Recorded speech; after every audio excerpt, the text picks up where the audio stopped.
अस्सलामु अलैकुम रहमतुल्लाहि व बरकातुहू। नाज़रीन किराम, जब कोई शख्स सुसाइड कर लेता है यानी ख़ुदकुशी कर लेता है तो बहुत कन्फ्यूज़न होती है कि अब ऐसे शख्स की जनाजा की नमाज़ पढ़ेंगे या नहीं पढ़ेंगे।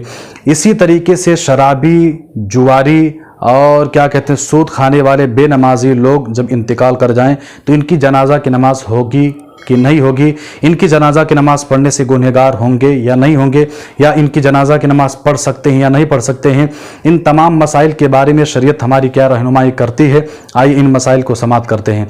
देखिए, सबसे पहला जो मसला है ख़ुदकुशी का, तो ख़ुदकुशी करना ये बहुत बड़ा जुर्म है और गुनाह कबीरा है। हमारी शरीयत के अंदर ये बहुत बड़ा गुनाह का काम माना गया है और ख़ुदकुशी करने वाले से, सुसाइड करने वाले से अल्लाह उसके रसूल नाराज़ रहते हैं, उससे खुश नहीं होते हैं। और हदीस पाक का एक मफ़हूम भी है कि ख़ुदकुशी करने वाला जब ख़ुदकुशी कर लेता है तो उसको उसकी कब्र में क़यामत तक उसी चीज़ के ज़रिए से अज़ाब दिया जाएगा दुनिया में जिस चीज़ से उसने ख़ुदकुशी की होगी। अगर सुसाइड करने वाला अगर जहर खा के सुसाइड करता है यानी खुदकुशी करता है तो जहर के जरिए से अजाब दिया जाएगा। अगर गले में रस्सी डाल करके खुदकुशी करता है तो इसके जरिए से उसकी कब्र में सुबह क़यामत तक उसी के जरिए से उसको अजाब दिया जाएगा। रहा क़यामत का मामला तो उसके अल्लाह उसके रसूल बेहतर जाने, अल्लाह उसके रसूल का मामला है। अब रही इनकी जनाजा की नमाज पढ़ने के बारे में, तो जनाजा कि नमाज के बारे में पढ़ी जाएगी कि नहीं पढ़ी जाएगी सुसाइड करने वाले की नमाज जनाजा, तो इसके बारे में हमारी शरीयत रहनुमाई करती है। और इस मसले का जिक्र हज़रत अल्लामा सदरुल शरीअत रहमतुल्लाहि ताला अलैह अपनी किताब बहार शरीयत हिस्सा नंबर 4 सफ़ा नंबर 827 पर बयान फरमाते हैं, इरशाद फरमाते हैं, जिसने खुदकुशी की हालांकि ये बहुत बड़ा गुनाह है मगर उसके जनाजा की नमाज पढ़ी जाएगी अगर चाहिए कसदन खुदकुशी की हो। यानी इससे मसला साफ होता है कि खुदकुशी करने वाले की जनाजा की नमाज पढ़ी जाएगी और जनाजा की नमाज पढ़ने वाले गुनहगार बिल्कुल नहीं होंगे।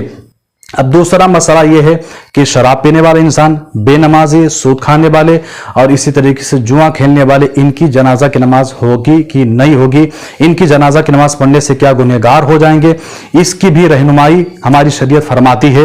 और बहार शरीयत की इसी हिस्सा और इसी पेज पर मसला बयान होता है। इरशाद फरमाते हैं कि हर मुसलमान की नमाज पढ़ी जाएगी अगरचे वो कैसा ही गुनहगार हो। गुनहगार वो मुर्तकिबे कबाइर हो, यानी इससे साबित होता है कि चाहे इंसान कितना भी बड़ा गुनहगार हो, अगर मुसलमान है तो उसकी नमाज जनाजा पढ़ी जाएगी और उसकी जनाजा की नमाज पढ़ने वाले लोग गुनहगार नहीं होंगे। शरीयत में इजाज़त है, जनाजा की नमाज पढ़ सकते हैं, मगर चूंकि शराबी और इस तरीके से बड़े गुनहगार जो लोग हैं इनकी जनाजा की नमाज में हो सके तो कम शिरकत करें ताकि दूसरे लोगों को इबरत हासिल हो कि फला शराब पीता था इसलिए इसकी जनाजा की नमाज में लोग शिरकत नहीं हुए, तो इस तरीके से कर सकते हैं। अब इसमें मसाला यह है कि जो नहीं पढ़े वो भी गुनहगार नहीं होंगे और जिन्होंने जनाजा की नमाज पढ़ ली वो भी गुनहगार नहीं होंगे। मगर यहाँ पर एक चीज का खुलासा कर दूं कि कुछ लोग ऐसे भी हैं कि मुसलमान भी हैं मगर उनके गुनाह इतने बड़े हैं कि उनकी जनाजा की नमाज नहीं होगी। वो कौन लोग हैं कि जिनकी जनाजा की नमाज नहीं पढ़ी जाएगी, हम इस मसले को आने वाली वीडियो के अंदर बयान करेंगे। अस्सलामु अलैकुम।